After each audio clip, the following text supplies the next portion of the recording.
Diam dalam keadaan faham, faham dalam kesedaran, kesedaran dalam kepatuhan, kepatuhan dalam keimanan. Diam je lah, kita dah tahu dah ni Allah Ta'ala, kita diam. Jangan kita menunjuk, jangan kita tunjuk dulu, ini Allah. Tak, itu bukan Allah. Ini bukan Allah. Contohlah, ni contoh, ni botol kan. Cuba tunjuk botol.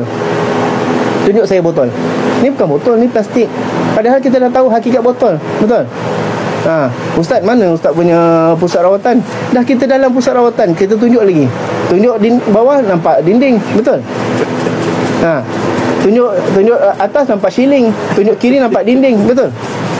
Kalau nak tahu pusat rawatan Ustaz kat mana, kita keluar. Nampak tak pusat rawatan kat dalam? Padahal kita dah faham kat situ.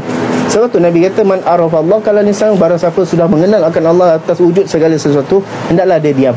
Habis ni Ustaz cerita ni boleh pula. Ustaz sebab cerita ni adalah sebagai isyarat dan iktibar bagi kepada mereka yang tidak mengenal, bagi mereka tidak mengetahui. Bila dah tahu, diam.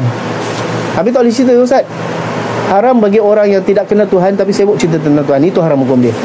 Macam contoh kan, saya bagi tahu ilmu ni kepada Tuan, tiba-tiba Tuan nak bercerita, tak boleh. Tuan tak mengenali Allah Ta'ala tu betul-betul. Nak kenal betul-betul, belajar. Baru kita yakin dengan iman. Itu bab yang pertama kan. Jelas tak? Dah faham kan? Maka apabila dah faham, diam. Dah faham tu adalah kena diam. Diam dalam kesedaran. Tak boleh nak berkata-kata lagi. Namun, okey, ini kita masuk yang part yang kedua tu. Namun, walaupun segala-gala kita nampak ni akan yang kenyataan akan Allah Ta'ala, tapi ini adalah sifat. Sifat apa? Ni sifat Allah, sifatullah. Apa yang kita lihat, Tuhan, saya, semua ni adalah sifat. Namun Allah Ta'ala tu bukan sifat.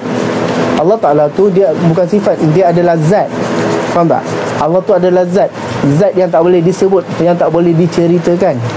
Tapi ni Ustaz cerita ni, ini adalah sifat, masih sifat untuk menjelaskan kenyataan akan Allah Ta'ala tadi. Ini adalah sifat. Allah tu adalah zat. Zat yang tak boleh disebut, yang tak boleh diucapkan, yang tak boleh dikata-kata.